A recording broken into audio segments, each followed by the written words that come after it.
Welcome back. Today we're exploring the Let Them theory. It's subtitled, A Life-Changing Tool That Millions of People Can't Stop Talking About. Yeah, it's one of those ideas that sounds almost too simple at first, doesn't it? Just let them. Exactly. But it seems to be really shaking up how people are thinking about, well, everything. Relationships, expectations, Yeah. just dealing with everyday stress. Mm-hmm. Thing. The promise seems to be about freeing yourself up, right? Getting away from that constant need to manage or control what other people are doing. Yeah, and focusing that energy back on yourself, on your own peace, your own growth. Yeah. That's what we want to unpack today. Why is this resonating so much? Okay, let's get into it. So this whole concept, it seems to spring from the experiences of a pretty well-known motivational speaker. Right, the one who faced some, well, pretty huge challenges herself. Wasn't it something like $800,000 in debt? And unemployed at 41? Yeah, incredible stuff. She shared that whole journey. And you probably know her from the 5-second rule. Oh, yeah, the 5, 4, 3, 2, 1 thing. Move before your brain stops you. That's the one. Super practical tool.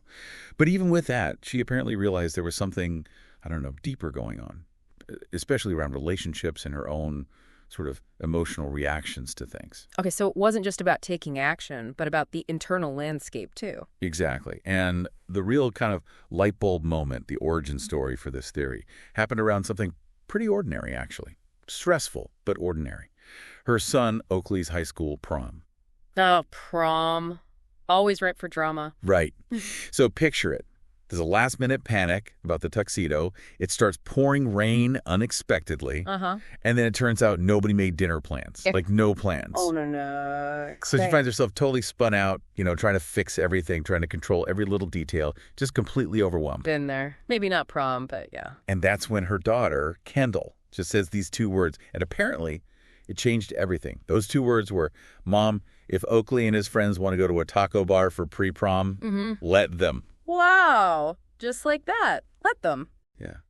And it's so relatable, isn't it? That feeling. Trying to manage everyone, fix everything, make it perfect according to your idea. Absolutely. And that little moment, that simple phrase, sparked this whole realization about how much energy we waste trying to control things we just can't. Exactly. It taps right into that fundamental human thing, doesn't it? It really does. It's fascinating how it connects to, well, basic human nature. We are wired for control. It's a survival instinct, really. We want to control our lives, our surroundings, our choices, because it makes us feel safe. Okay, that makes sense. Control equals safety. But the problem is we often try to extend that control to other people, their choices, their feelings, their reactions. Right. And that's where it gets messy. Totally messy.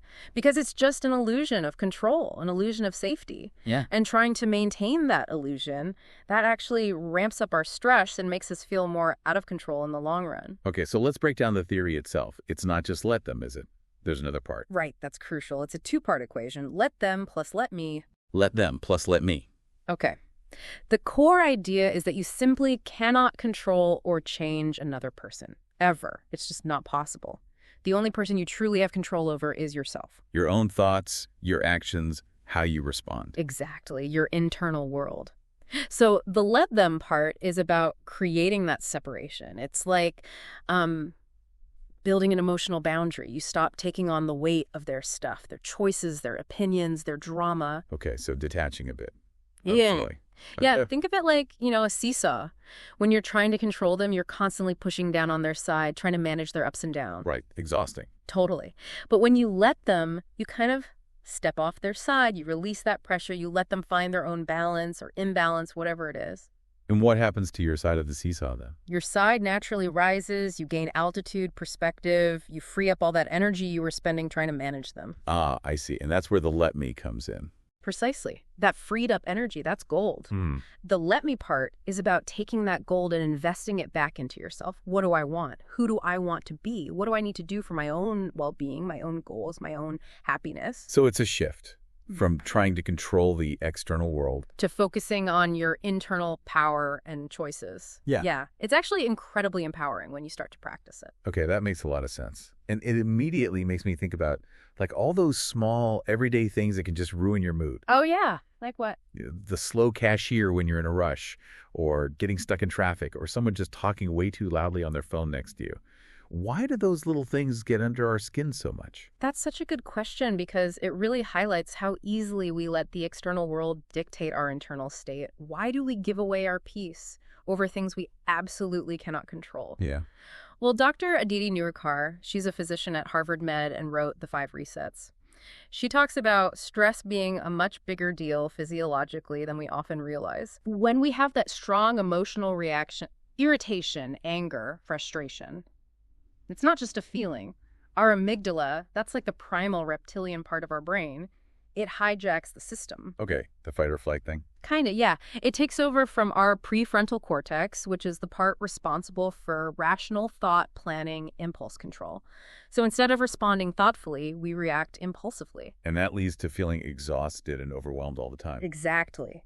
It creates this chronic state of low-grade or sometimes high-grade stress. So letting the slow cashier be slow, letting the traffic be traffic, it acts like a mental buffer.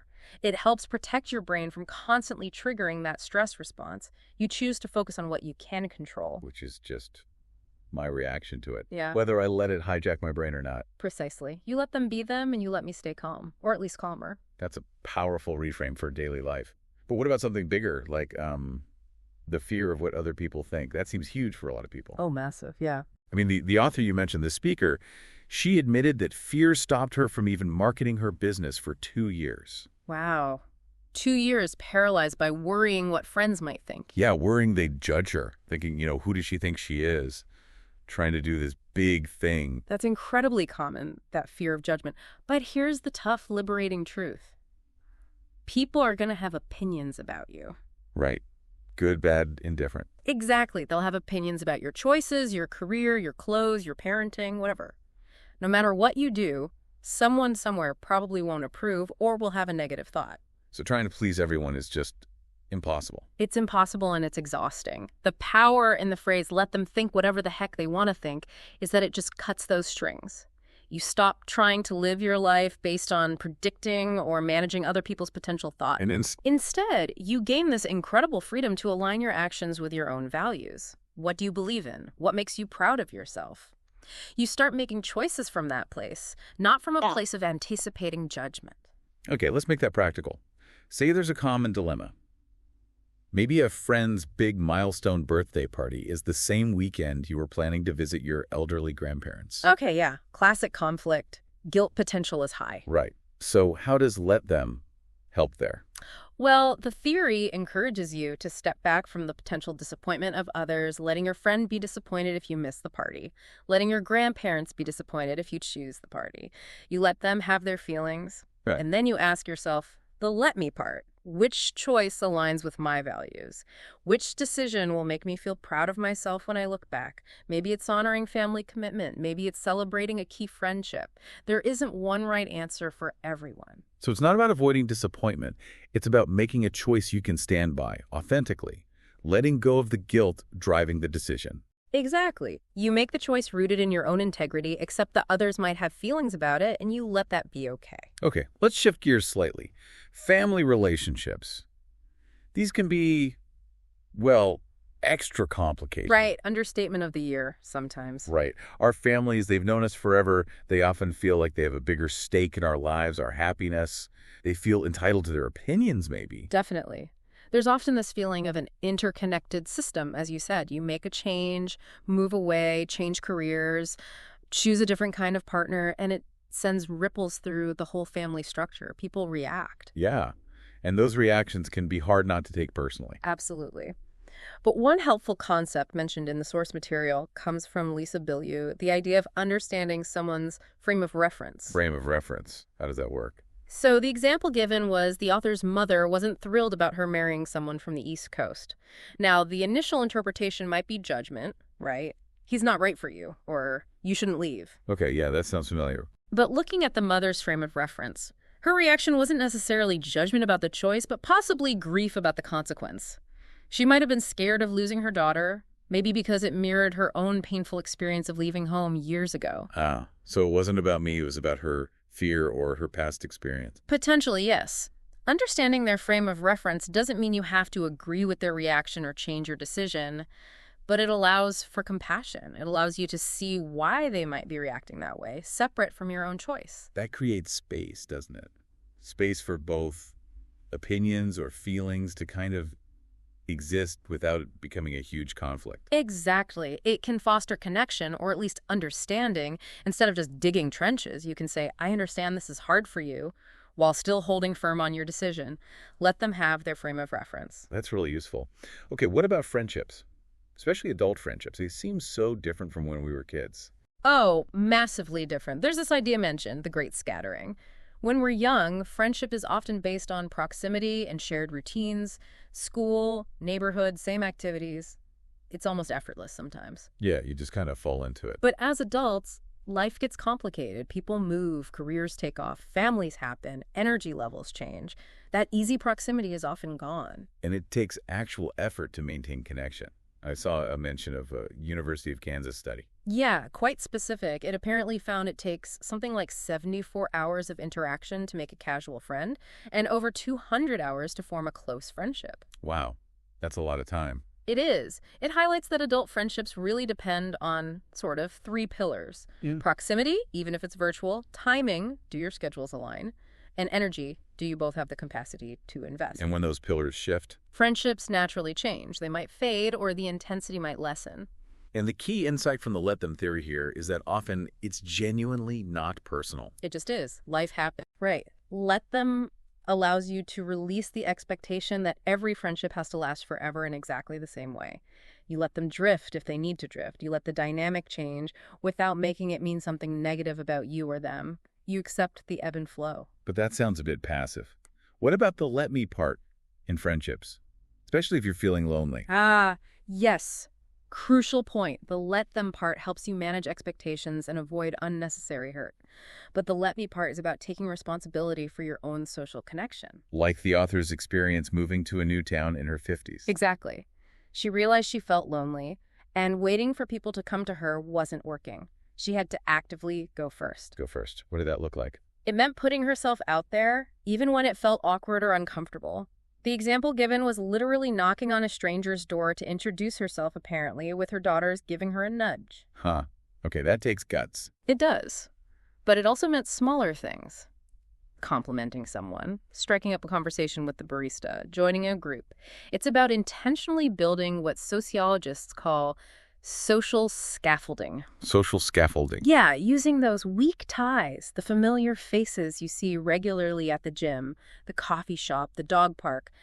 They're not your best friends, maybe not even casual friends yet, but those brief, friendly interactions build a sense of community and belonging. They combat loneliness. So let me go first. Let me build my own connections. Precisely. Taking action for your own social well-being rather than just waiting for friendships to happen or blaming others when they fade. Okay, this brings us to another really tricky area. Trying to get people we care about to change. The spouse who needs to exercise, the sibling stuck in a job hunt, the friend with a habit you think is harmful. Yeah, and our instinct is often to, well, nag.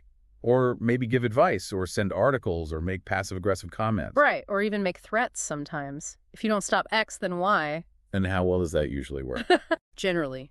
Terribly. It almost always backfires. Why, though, if we have good intentions? It goes back to that core need for control and autonomy we talked about earlier. Dr. Talid Sharot's research, mentioned in the sources, shows that when you try to pressure someone, even with facts or warnings about negative consequences, you threaten their sense of control. Okay. And their brain's response. It's often to dig in their heels. They literally tune out the negative information, or they rationalize it away. They resist precisely because they feel pressured. So nagging actually makes them less likely to change. Often, yes. Or they might comply resentfully for a short time, but it doesn't lead to lasting, internally motivated change. So instead of pressuring, the idea is to influence. Influence, not pressure. Yeah. How? Voices suggest something called the ABC loop. It's a different approach. A is for apologize and ask. Apologize. For what? Apologize for your own part, maybe for nagging, for being pushy. It disarms them. Then ask open-ended questions. Things like, what would need to happen for you to feel ready to change? Or what are the pros and cons for you? It's like motivational interviewing. Okay, getting them to think for themselves. Then B. B is back off and observe. Give them space. Stop managing them. Just watch their behavior without judgment. That sounds hard. It is, but it respects their autonomy. And C. C is celebrate and model. Celebrate any small step they take in the right direction. Positive reinforcement. And crucially, model the behavior yourself. If you want them to be healthier yourself. Okay, ABC, apologize, ask, back up, observe, celebrate, model. Yeah. That's a very different strategy. It's really about letting them own the change. Exactly. Let them find their own motivation. You can support, but you can't force it. That makes sense for general habits. Yeah. But what about really serious situations, like addiction or severe mental health struggles? There's a line in the theory that sounds really harsh. The more you rescue, the more they sink. Yeah, that's a tough one, a really tough one. It cuts against every instinct we have to help someone we love who's suffering. Right. You want to fix it, make it better, shield them. Of course. But the idea here is that constant rescuing or enabling can actually prevent the person from facing the reality of their situation and finding their own motivation to change. It can inadvertently prolong the problem. The author shared a personal example, didn't she? Mm. About her daughter's anxiety. Yes, letting her daughter sleep in her room to avoid feeling anxious. It seemed like the kind, supportive thing to do in the moment. Right. But she later realized it was actually making the anxiety worse in the long run because the daughter wasn't learning how to cope with it or face it. She was being rescued from the opportunity to build resilience. Wow, okay. So sometimes letting someone experience the consequences of their actions, even if it's painful, is actually necessary for their growth. That's the difficult premise. Dr. Robert Waldinger, from that long-running Harvard study of adult development, put it very simply. Let people learn from life. Let them learn from life. That includes facing consequences. Yes, natural consequences. This also came up in the context of financial support for adult children, for instance. Oh, how so? The idea presented was, if you are financially supporting an adult, you actually do get a vote in how they live their life. Your money, your rules, essentially. If that adult wants true independence and autonomy... They need to pay their own way. Right. Financial independence is a key part of adult autonomy. So, let them might mean stepping back from financial rescues, allowing them to figure it out, even if it's hard. Our role shifts from solving their problems to supporting their ability to solve their own problems, believing in their capacity to do the work. Support, not solve. That's a critical distinction. It requires a lot of faith and maybe biting your tongue. A lot of tongue biting, probably. It's not about abandoning people. It's about empowering them by allowing them to navigate their own challenges. Okay, let's shift to one more area. Romantic relationships and dating. This feels like prime territory for the let them theory. Absolutely. Dating today can feel so competitive, maybe, confusing. People chase potential. They overanalyze texts. Totally. So how does let them apply? One key phrase is let them reveal who they truly are. Stop trying to decode mixed signals or hope they'll become the person you want them to be. Just watch their actions. Yes. The theory suggests if someone is genuinely interested in you, you will know. Their actions will be clear, consistent, and make you feel secure. If you're constantly confused, anxious, or trying to figure out where you stand, Then they're revealing that they're either not that interested or not capable of giving you what you need. exactly. Let their actions speak. Don't make excuses for them. Let them show you who they are and believe them. That requires being honest with yourself, too. Letting go of the fantasy. Definitely. And it applies to established relationships, too. What about those big fundamental incompatibilities, the deal breakers? Like wanting kids versus not wanting kids, or wanting to live in different countries. Precisely. Research by Drs. John and Julie Gottman, huge names in relationship research, shows that something like 69% of relationship problems are actually unresolvable. 69%. Wow. That's most problems. Yeah. They're fundamental differences in personality, values, or life goals. You can manage them, maybe compromise around the edges, but you can't solve them. So, in those cases. Sometimes let them go is the only answer that honors both people. If you fundamentally want different things, trying to force one person to give up their core desire usually leads to resentment and unhappiness down the line. Letting them go allows both of you the possibility of finding someone more compatible. Even if it's incredibly painful. Heartbreaking, even. Of course. And that's where the let me part becomes absolutely vital again. How do you survive that heartbreak? What does the theory suggest for the let me of heartbreak? It's about active healing. First, let me grieve. Allow yourself to feel the sadness, the anger, the loss. Don't suppress it. Second, things like establishing strict no contact for a period, say, 30 days to break the cycle. Okay, practical steps. Yeah. Removing triggers, photos, texts, places that remind you strongly of them. Building a new routine for yourself, one that focuses on your well-being. Filling your calendar with positive things, friends, hobbies, self-care. So it's not just waiting for time to pass. No. The sources emphasize that time alone doesn't heal everything. It's what you do with that time. How actively you engage in your own healing and rebuilding process. That's the let me in action after a let them go situation. It's about reclaiming your life. This has been, well, a really comprehensive look at a simple idea with profound implications. It makes me think, imagine your life is like the sky. Okay. For so long, maybe you spent enormous energy trying to keep it perfectly clear. Wishing away the clouds, getting angry at storms, trying to control the weather. Right, trying to guarantee sunshine all the time. Exactly.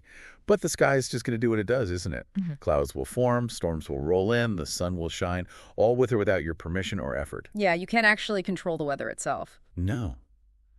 The breakthrough, the let them moment for the sky, is realizing that.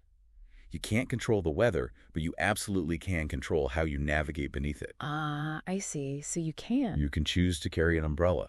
You can decide to dance in the rain. You can bundle up against the cold, or you can actively chase the sun. You control your response, your actions, your attitude towards whatever the sky is doing. Letting the sky be the sky and focusing on how you move through it. Yeah, and when you adopt that perspective, maybe you can start to see the whole thing, your life, the sky, as this magnificent, ever-changing masterpiece, complete with its clouds and its storms, not just the sunny days. So that was the let them theory. A gentle, yet really powerful reminder that peace often comes when we stop trying to micromanage everything and everyone around us, what others do, say, or think. It seems the more you genuinely let them, the more mental and emotional space you actually create for yourself. Yeah, space to grow, to focus on what matters to you, to, well, thrive. And this isn't just about one person's idea, is it? It feels like it lends insights from a lot of different areas. Absolutely. It seems to pull together threads from psychology, neuroscience, relationship research, lived experience, creating something practical, and it seems transformative for many people. And the core message feels like one of radical responsibility, maybe. You are the only person truly responsible for your own happiness, your energy, the life you build. And the flip side of that is no one else can actually stop you from creating the life you desire. They might have opinions, they might create obstacles, but the power to choose your response and your path forward is always yours. So if this perspective shifted something in you today, maybe don't keep it to yourself. Share it with a friend who might need to hear it. Yeah, pass on that idea of reclaiming their peace. And remember, maybe this is the start of your let me era. Let me get started on that project. Let me take that risk. Let me finally be honest about what I truly want. Let me build a life that makes me proud, a life that makes me happy. Because at the end of the day, you are the love of your own life. And you deserve all the magic and joy that life has to offer. Until next time, keep listening.